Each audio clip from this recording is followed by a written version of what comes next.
From the Albuquerque Veterans Post, keeping a community together despite declining membership, to the beachfront hangout in Fort Lauderdale that turned its simple hut into a polished, relaxing escape, let's see what happened to the bars that impressed Jon and how they bounced back, starting with Spirits on Bourbon.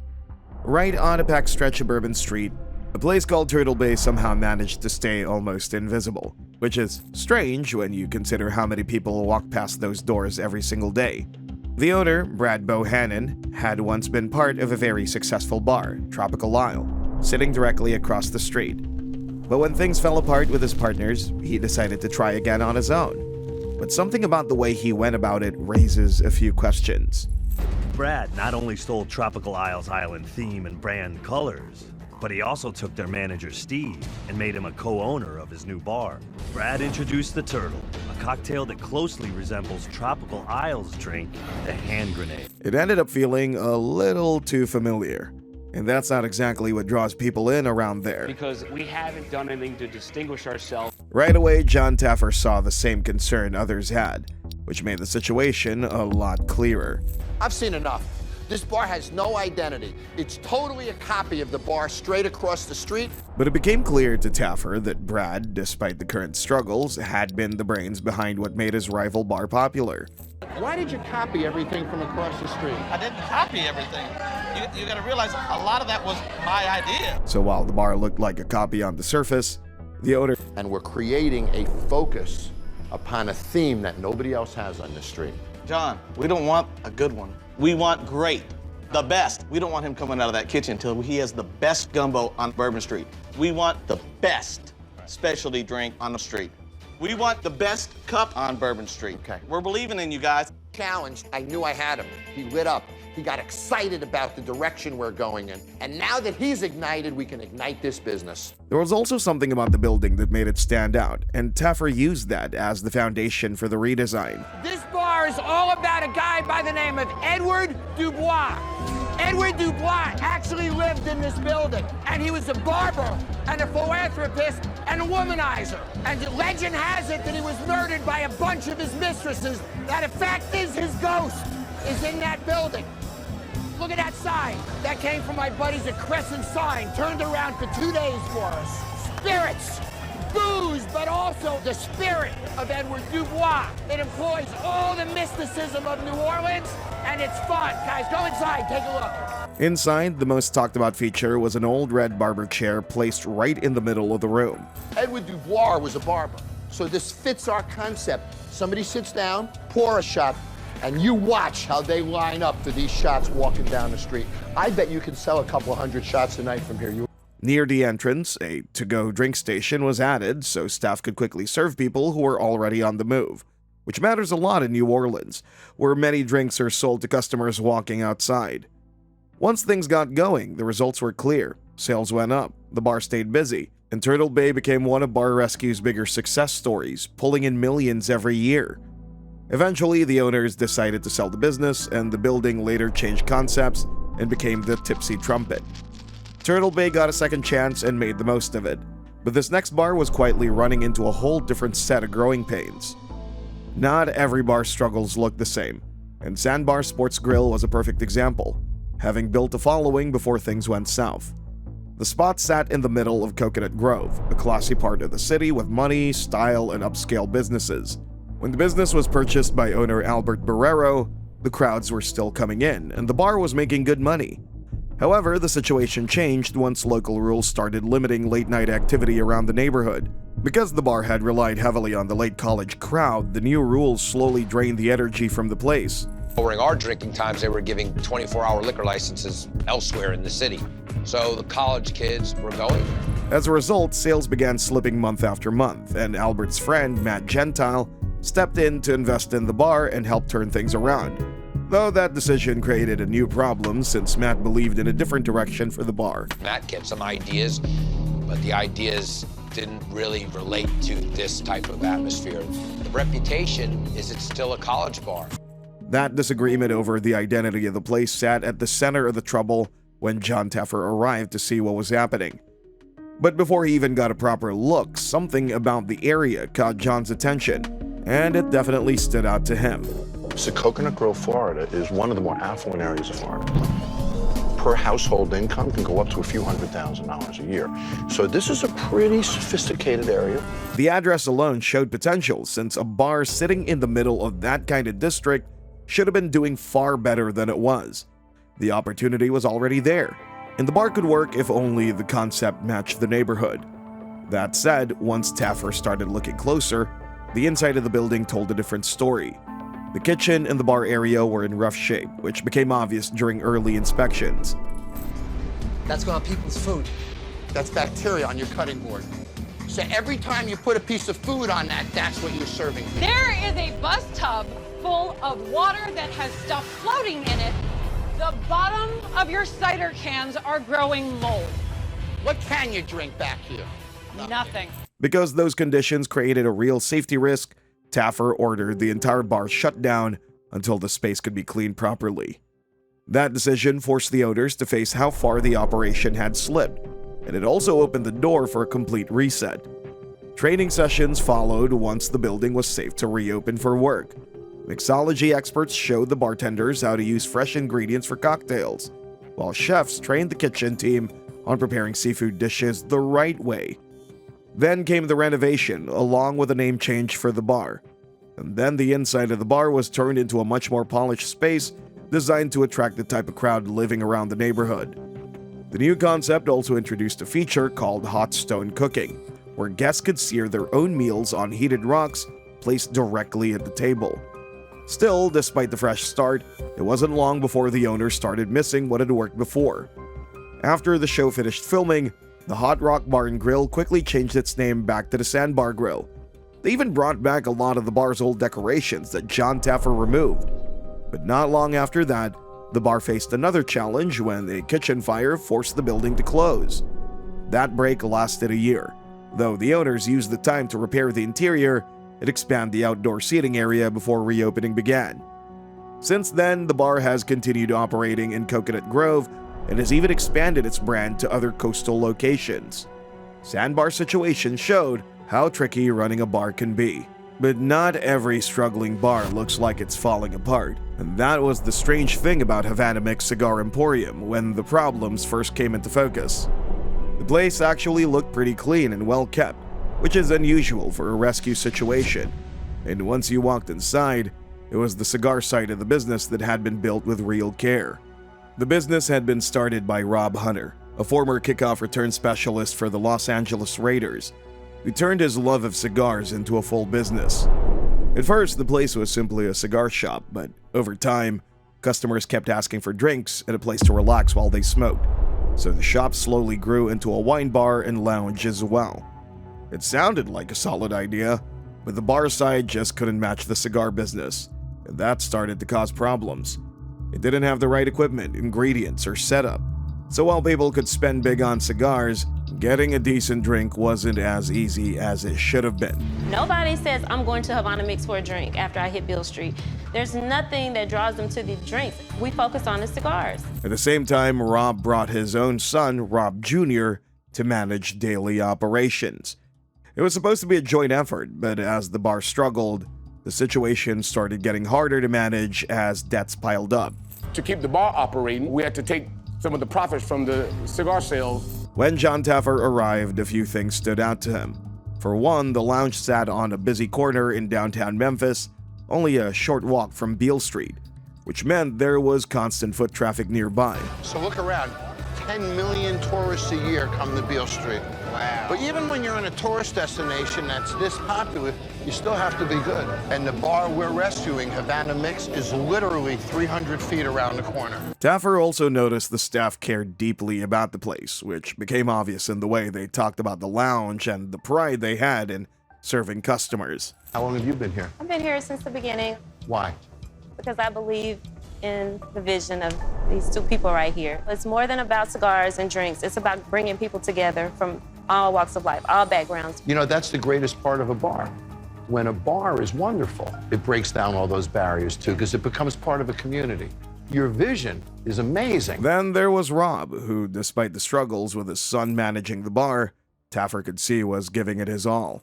I didn't have a relationship with no man in my family. So it was trial and error for me. Gave my heart and soul to make sure it was less error as possible, because I never wanted him to feel about me the way I felt about my father. From there, the rescue focused on turning the bar into something that matched the quality of the cigar lounge that made the place unique. Experts stepped in to train the staff on classic cocktails and simple Cuban-inspired tapas that could be prepared quickly. With that, you shake it up with the mince, look around, make sure everybody's got drinks, quick hit on the side, breaks it loose, add your ice, and top off with soda water. And mince sprig on top. With the team ready to perform, the next step was a full redesign, giving the bar a new name, Robusto by Havana Mix. Along with the new name, the interior came to life with warm wood, leather seating, and a whiskey bar feel that fit the smoking lounge style. Just weeks after opening, the bar was already seeing improvement in sales. We're up 26% in our bar sales. That has everything to do with my staff. They have done an exceptional job. Thanks to those changes, the bar has stayed open, earning good reviews and sticking with the structure set during the rescue. While Robusto was proving that a rescue could turn things around, Las Vegas had a spot showing that a bold idea could get noticed even before the problems appeared. Cork and Thorn sat inside the well-known Las Vegas district and mixed two things that normally live in separate businesses. I love wine and I do flowers, so we wanted to take the concept of actually teaching people how to design centerpieces while they were drinking wine. For a while, that unusual mix worked well enough to build a loyal group of customers who liked the relaxed setting and the hands-on classes that happened right inside a wine bar. Then the wider hospitality world slowed down during the global health crisis in 2020, and that shift changed everything for a small place like this. Even with the slowdown, Taffer could see that the spot had a lot going for it, and its concept was unlike most bars. The entire area is really up-and-coming spot with tons of art galleries and the young professionals moving in. And this bar was at the heart of it all, with a unique concept and a young owner. To see how the place worked during normal service, recon visitors were brought in, and they noticed the theme inside felt a little confusing. The bar wasn't even a bar, it was just this weird shelf. What do you think of the place? It's a work in progress. Still, even with a tiny setup and no standard kitchen, Taffer noticed the food showed some care. They're trying with the food. I mean, they're putting forth an effort. They're trying to be cool. They're trying to do a decent presentation.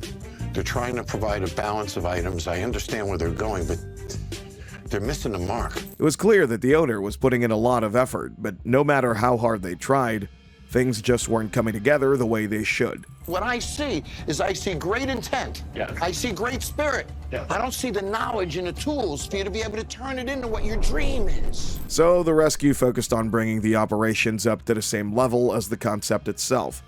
Mixology expert Rob Floyd worked with the staff to build a stronger cocktail program, while chef Jason Santos helped design a menu of fresh charcuterie and small plates that fit naturally with wine service. Meanwhile, the space got some much-needed upgrades that solved the issues holding the bar back. The interior was totally redone, and for the first time, it really felt like a proper bar and lounge. As for the exterior, one thing that stood out during the process was Taffer's decision to keep the original name of the bar, which he rarely does. The branding already worked, so the focus stayed on improving the systems rather than replacing the identity. Once those changes settled in, the business found its rhythm again, and the customers loved the service and the new look. Even today, the bar keeps its mix of wine service and floral workshops, so guests can still take classes that cover everything from simple centerpieces to creative arrangements using wine bottles. Live music and themed events became a regular part of the schedule as well, including R&B nights, live band karaoke, and smaller gatherings that bring local artists and musicians into the room. Once things settled down, Randy opened another spot nearby called the Wine Garden, giving people a quieter place for date nights while still keeping the focus on wine and floral events.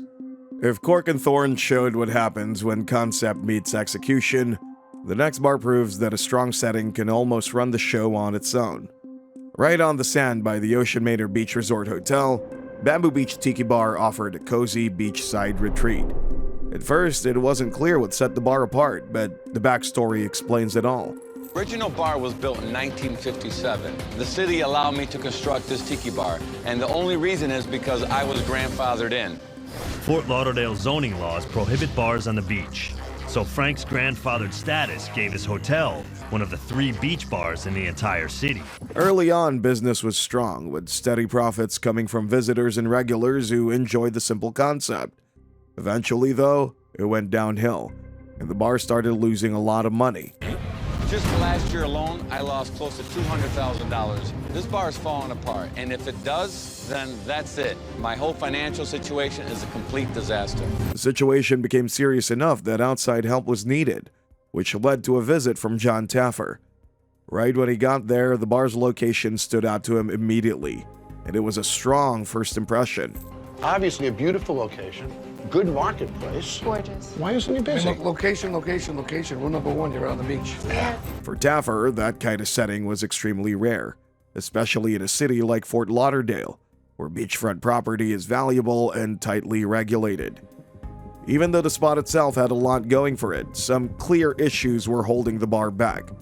Much of it came down to the owner, who seemed more focused on the attractive staff he hired rather than running things properly. Things in the kitchen weren't looking great either, as the equipment was dirty and the head chef didn't seem to put in much effort. This is not clean. But I'm telling you, this clean. You're telling me that's clean? I'm telling you that's clean. I'm telling you you're blind. You have grease. Look.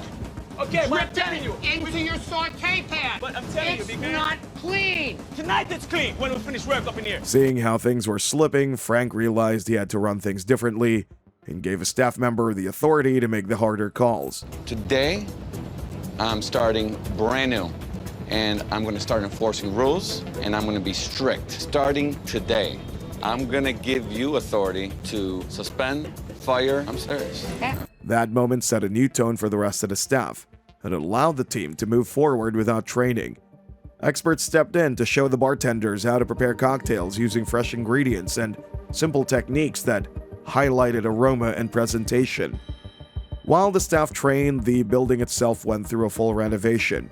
The bar was renamed Bamboo Beach Club in order to signal a cleaner and more polished direction. After that, the old rundown hut was completely refreshed, with updated furniture, brighter tones, and a cleaner, more open look. After the makeover, the results spoke for themselves, with improvements far beyond what anyone anticipated. 1 month after the relaunch, sales at the bar had doubled from the same time the year before. Those changes stuck, and today the bar continues to attract visitors for the same chill vibe that caught Taffer's attention. People who come now still mention that easy, relaxing vibe of standing on the sand with a drink in hand, looking out at the water. Some reviews say, "We loved that we could go sit on the beach and walk up and grab a drink. We also sat at the tables, and the staff were nice. Awesome place, right on the beach. Get the breeze off the water. Good food options." Bamboo Beach thrived on its views and easygoing vibe, but not every bar gets a beachfront helping hand. The next spot proves that a promising location alone can't save a bar from its own problems. At first glance, the story around O'Banion's Bar and Grill looked like a simple case of a bar drifting toward failure. Yet the details behind it made things more complicated. The place was owned by brothers Jerry and Dave Kennedy, along with their longtime friend Steve Ritchie. And together, they'd already poured a lot of money into the business. The location itself seemed promising since the bar sat close to Offutt Air Force Base, where thousands of airmen lived and worked, yet the bar somehow failed to connect with that nearby crowd. It's home to 22,000 airmen, with an average age of 23 years old. The base houses only 1 bar and restaurant, and still, O'Banion's misguided Irish theme failed to attract the local military crowd. While the bar struggled, the bigger trouble came from inside the operation. Jerry was responsible for running the bar day to day, but his behavior behind the counter started causing real damage to the business. When he gets intoxicated, he just acts like an idiot. He is a terrible manager. So it's drink on Jerry's dime night on Friday night. Saturday nights, just wait till Jerry gets drunk so you can buy everybody rounds. There's something about the owners. Jerry could be a handful at times, but after the stress test, Taffer had to admit he was genuinely impressed. As the rescue moved, the first thing they tackled during the rescue was fixing up the kitchen so that the bar could start serving proper food. See it, Jerry. You really earned your stripes tonight. Have you had a drink today? No, sir. You promised me something yesterday and you delivered. You earned my respect. Big time. What you went through last night, going home last night, dealing with what you dealt with personally, I am proud of you. I want you to know that. Thank you, sir. Really proud of you. You hit it out of the park tonight. Again, I can't tell you how proud of you I am. No one's ever said what you just said to me. Thank you. That means a lot. As a man, As the rescue moved, the first thing they tackled during the rescue was fixing up the kitchen so that the bar could start serving proper food. Once the space was cleaned and working again, the team got trained on proper bartending so they could manage the bar confidently when it got busy. Jerry was put in charge of the kitchen, and Taffer ran a quick test to see how ready he was before reopening. Once again, he pulled it off, and Taffer couldn't help but admit how proud he was of Jerry. smell good? Amazing. Unbelievable what we've accomplished in a short period of time. How you feel? Very thankful. You're a real man. One of the greatest personal transformations I've ever seen. I can fix any bar. When I fix people, that's the greatest moment of all. At the same time, the bar itself was redesigned and given a new name, becoming Sorties Tavern with a theme built around military aviation. After reopening, the results appeared quickly as food sales doubled and drink revenue climbed in the early weeks.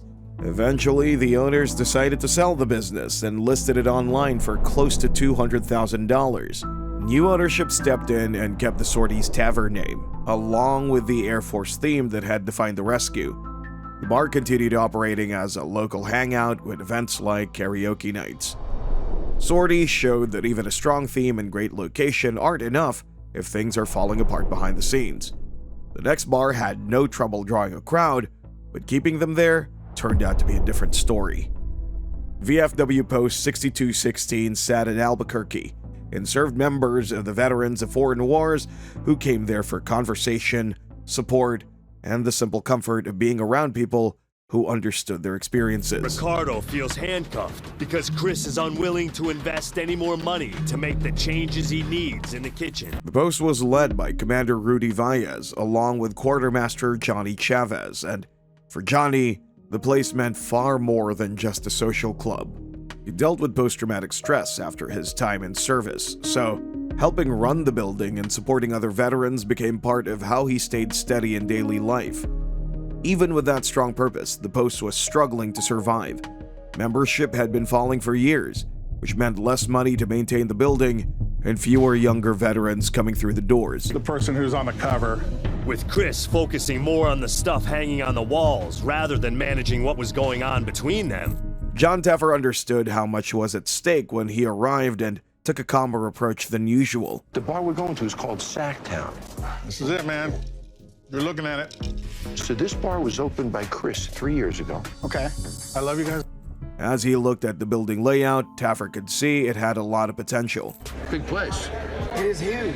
Sacktown, a 9,600 square foot space, is divided into two large upstairs rooms. One used as a main dining room, the other holding a large bar with 3 wells, 40 taps, and tabletop seating. Below the main level is the kitchen, haunted by the spirits of old Sacramento. You know what's interesting? This is old historic Sacramento. Taffer also noticed that Johnny was giving it his all and had earned a lot of love from the community. Hey guys, What do you want to try, buddy? want to try the wings? Sure. Definitely want to try the New York steak. A French dip as well. Yeah. What's your favorite drink? I see the sneak bitch, and there's another one, Jolly Ranchers, are the popular one. Should we try one of each? See if we like them? I'm down with that. Still, the bar definitely needed some serious changes, so he called in pros for the menu, upgraded the gear, and gave the place a new look that still respected its military history. The building itself also received a noticeable update.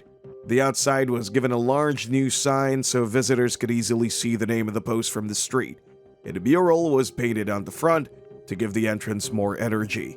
Taffer also gave the banquet hall a complete makeover and used it to host an auxiliary ball for the reopening, making it a real centerpiece of the celebration. In the weeks that followed, the sales increased significantly, and the bar continued operating as a social hub for veterans and their families. Membership numbers improved as new visitors discovered the space, and the banquet hall turned into one of the most reliable sources of funding for the organization. VFW Post 6216 remains open today and continues to thrive. If VFW Post were about people over style, the next place showed how much history and vibe can matter to keeping the bar alive. The Sand Dollar Lounge might not have stood out at first glance, but for decades it was known as a go-to blues bar where big-name musicians played long into the night, and the crowd of locals and music lovers filled every corner. But that reputation slowly faded as music tastes change, and over time, the crowds got smaller until the original version of the bar shut its doors. Later, the space was taken over by Lisa Guerrena, who wanted to bring the place back, and she partnered with Dr. Paul Wilkes to make it happen. I was going through a divorce. She was the hottest girl ever. Paul and I sort of dated, but it was never taken too serious, and we're now business partners. The idea sounded good at first, but the reality turned out rough pretty quickly when business started to decline, and the pressure forced Lisa to spend most of her time working long shifts behind the bar instead of managing, just to keep money coming in. But even with all that going on, the place stood out because its past still meant something to people, and that kind of history tends to stick. The fact is, there was a great history of the Sand Dollar and Blues in the 70s and early 80s, but you think those people are still going to bars? At one point during a tense moment, Paul explained how much the business meant to him and how he wanted it to succeed for Lisa's future, and that clearly got to Taffer. When I asked Paul why he wants this bar to succeed, I saw the heart of a good man. He's a sincere guy, and it's really time for me to take his inspiration and his love for Lisa and fight for this bar. And that's exactly what I'm going to do. Still, the reality was that the bar was already drowning in hundreds of thousands of dollars in debt and on the verge of shutting down. We're in debt for $300,000 at this point. And since the building looked run down and the inside had serious cleaning problems, it was clear that things had been slipping for a long time. With the bar's history, plus Paul's sense of commitment, had Taffer convinced that the location still had something worth building around if the operation could finally get organized. So the makeover focused on giving the place a fresh direction while still respecting where it came from. First, John renamed the bar Bar 702. Then the room was redesigned into a cleaner, lounge-style space that looked more inviting from the street. Since the place had never served food, the team also cut a pass-through window in the wall that connected the bar to a nearby Vietnamese restaurant. That meant customers could order meals through a tablet and have them delivered straight to the bar. Once they reopened, younger people came in, liked what they saw, and business began to turn around. I just won $400. Pretty awesome. Really excited. Thank you all for coming out to support, Bar 702. Eventually, the business was sold to a new owner, and the bar returned to the Sand Dollar Lounge name and leaned back into live music as its main focus. Bringing that faded music bar back to life showed the value of respecting history, and the next spot had its own old-school charm to keep while catching up to modern expectations. Capo's restaurant and speakeasy was started by owner Nico Santucci, a Chicago native who grew up around family restaurants and carried those traditions with him as he moved west. Over time, the place quietly found its footing just off the strip, and before long, it was getting the kind of attention and sales that most spots would hope for. Successful restaurants off the strip for 2 decades. As always, love this place. When we opened Capo's, it was huge. For 15 years, we were doing upwards of $5 million a year. Trouble began when the global shutdown forced the restaurant to close its doors, and the break in business created losses that were hard to recover from. When COVID struck us, we lost $1 million in no time. I thought it was the end. When the dining room reopened, the staff was smaller, the pace was slower, and the owner was also dealing with personal problems that made things even tougher. My mom passed away while we were closed. And 7 days after my mom passed, I had major throat surgery. I had a tumor in my throat I'm still recovering from. It has been it's certainly the worst year of my life, along with many others. As Taffer showed up for recon, he pointed out that the place had a solid run over the years, and a concept that stood out. Here it is, Capo's. This place is 20 years old, and it was a great tourist attraction. It's the classic speakeasy. You ring the doorbell, and then they let you in. It was fun, and look at it now. The issue was that it had started to slip and wasn't maintained anymore. Next, Taffer sat down with the owner and manager to talk things through. So here's what I know. I know you're good guys. I know you got a lot of pride. And then I look at what you've accomplished here for 20 years. 20 years, man. I think about all the cars you've bought the last 20 years, the houses you've bought the last 20 years, the vacations you've taken the last 20 years, and you didn't fix a wall. Taffer explained that he'd preserved the idea that carried the bar for years while giving it an update to appeal to a new crowd. So the trick to this is to not alienate the ones that come here. Correct. But yet open up our world to the ones that don't. The first changes appeared in the kitchen, where outdated gear was replaced with professional equipment to speed things up. The stove, calibrate everything. I got standard restaurant supply to give us all the tools and the smallwares and everything that we need in the kitchen. Atmosphere TV, ambient video program, no commercials. At the same time, the building itself was updated, while keeping the same character that had impressed Taffer from the start. The outside was brightened, so the restaurant stood out more clearly on the street. Meanwhile, the interior kept its dark mob-themed look, but added new furniture and bold red and black colors that gave the dining room a cleaner feel. When the doors reopened, the comeback drew support from longtime customers, including popular comedian Carrot Top, who stopped by during the relaunch to show support for the owner. The event helped remind people that the restaurant was still there and ready to serve the same style of experience it had offered for years. Only now, the building matched the strength of the concept again. Since then, the restaurant has continued running as a popular stop just outside the Strip. Over time, the restaurant has built thousands of positive reviews and continues attracting both locals and tourists who are looking for something a little different from the typical Strip experience.